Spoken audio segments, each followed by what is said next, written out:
वंदे मातरम के सभी छंद गाने का विरोध पंजाब में भी हो रहा है और मदनी ने भी इसका विरोध किया है।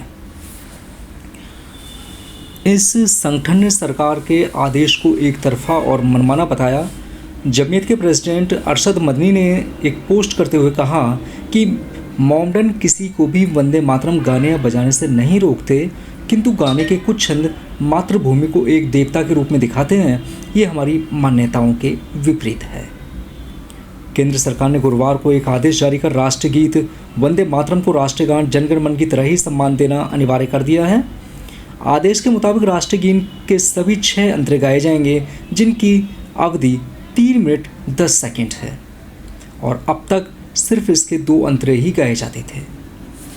वहीं पर अरशद मदनी का कहना है वंदे मातरम के सभी छंदों को सभी सरकारी प्रोग्राम, स्कूल, कॉलेज और फंक्शन में गाने को जरूरी बनाना संविधान से प्राप्त हुई धर्म की आज़ादी पर एक अटैक है। ये माइनॉरिटी के संवैधानिक अधिकारों को कम करने का एक सिस्टमेटिक कोशिश की गई है।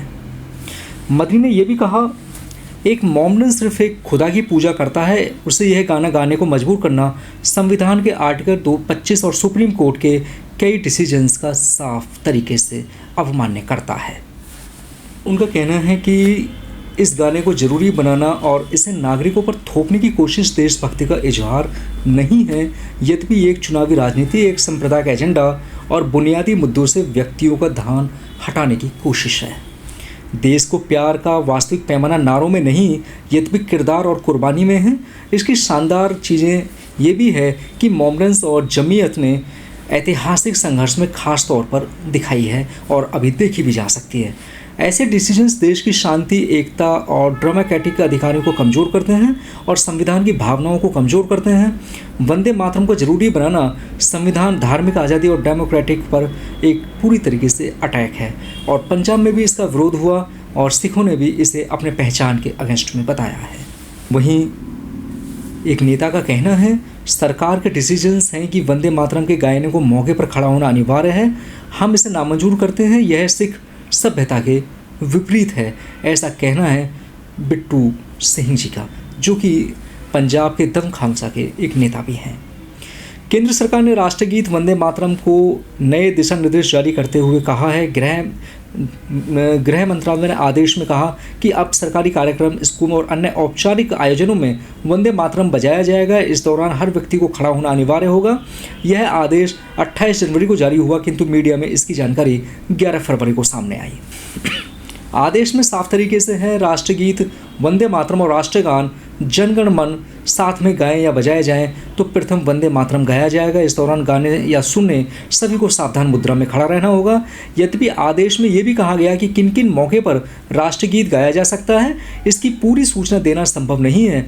ये प्रथम बार है जब राष्ट्रगीत के गायन को देखते हुए डिटेल में प्रोटोकॉल जारी किए गए हैं। केंद्र इस समय वंदे मातरम के 150 वर्ष पूरे होने के उपलक्ष्य में कार्यक्रम भी मना रहा है। अब जो नया प्रोटोकॉल इन्होंने दिया वो कुछ इस प्रकार से है। राष्ट्रगान से पूर्व राष्ट्रगीत गाया या बजाया जाए। सामूहिक रूप से पूरे 6 पैरा गाए और बजाए जाएंगे। राष्ट्रगीत के सभी 6 अंतरे पूरे 3 मिनट 10 सेकंड में गाने होंगे। ज़रूरत पड़ने पर गीत को प्रिंट करके सबको बांट सकेंगे। राष्ट्रगीत के दौरान सभी व्यक्ति सावधान मुद्रा में खड़े रहेंगे।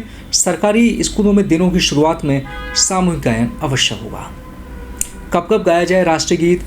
राष्ट्रध्वज को परेड में करते समय, तिरंगा फहराते समय, किसी कार्यक्रम में राष्ट्रपति के पहुंचने पर, राष्ट्रपति के संबोधन से पूर्व और बाद में, राज्यपाल उपराज्यपाल के समारोह में, राज्यपालों के भाषण से पूर्व और बाद में, राज्यपालों के भाषण से पूर्व और बाद में, सिविलियन अवार्ड्स समारोह यानी कि भारत रत्न, पद्म विभूषण, पद्म भूषण, पद्मश्री और किसी भी स्कूल में कोई भी कामकाज शुरू करने से पूर्व। यदि इसे नहीं गाया गया तो दंड या कानूनी कार्रवाई का प्रावधान अभी नहीं है। वहीं सिनेमाओं में राष्ट्रगीत वंदे मातरम को गाना या बजाना अनिवार्य नहीं होगा। अगर किसी न्यूज़ और डॉक्यूमेंट्री मूवी के हिस्से के रूप में राष्ट्रगान बजाया जाता है तो दर्शकों को खड़ा होना जरूरी नहीं होगा।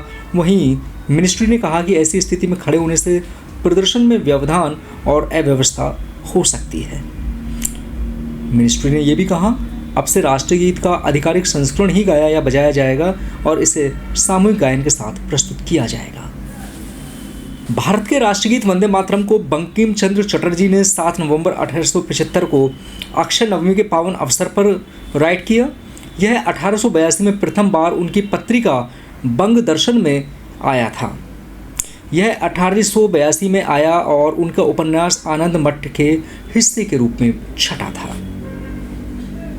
1896 में भारतीय राष्ट्रीय कांग्रेस के अधिवेशन में रविंद्रनाथ टैगोर ने मंच पर वंदे मातरम गाया। यह प्रथम मौका था जब यह गीत सार्वजनिक रूप से राष्ट्रीय स्तर पर गाया गया। सभी में मौजूद हजारों व्यक्तियों की आंखें नम हो गईं। वंदे मातरम एक संस्कृत वाक्यांश है जिसका अर्थ है, हे माँ, मैं तुम्हें नमन करता हूँ। स्वतंत्रता संग्राम के दौरान वंदे मातरम भारत को औपनिवेशिक शासन को मुक्त कराने के संघर्ष कर रहे स्वतंत्रता सेनानियों का नारा बन गया था। घंटे की स्पीच में कहा कि कांग्रेस ने दूसरी पार्टी के नेस्ट में घुटने टेक दिए और वंदे मातरम के टुकड़े टुकड़े कर दिए। नेहरू को दिखता था कि इसमें मॉमडन्स को चोट पहुंच सकती है। पीएम ने कहा, वंदे मातरम के साथ विश्वासघात क्यों हुआ? वो कौन सी ताकत थी जिससे इच्छा पूज्य बापू की भावनाओं पर भारी पड़ी? पीएम मोदी ने 1 घंटे की स्पीच में 121 बार वंदे मातरम कहा। वंदे मातरम के 4 छंद क्यों हटाए गए थे? शिवाचार्य भट्टाचार्य की किताब Vande Mataram the biography of a song के मुताबिक 20 अक्टूबर 1937 को सुभाष चंद्र बोस की एक चिट्ठी में नेहरू ने कहा था, वंदे मातरम की पृष्ठभूमि और भाषा मॉमडन्स को असहज करती है और इसकी भाषा इतनी कठिन है कि बिना डिक्शनरी के समझना तकरीबन आसान नहीं है। उस समय वंदे मातरम को देश में सांप्रदायिक तनाव बढ़ रहा था। नेहरू को यह विवाद एक संगठित साजिश का हिस्सा दिखता था। इसी मुद्दे पर उन्होंने रविंद्रनाथ टैगोर से एडवाइस की बात भी कही। 22 अक्टूबर 1937 को कांग्रेस वर्किंग कमेटी ने गीत के 6 पैरों में 4 पैरा हटाने का डिसीजन किया। इस बैठक में महात्मा गांधी, नेहरू, सरदार पटेल, सुभाष चंद्र बोस, राजेंद्र प्रसाद और सरोजनी नायडू सहित अन्य और भी कई वरिष्ठ नेता भी थे।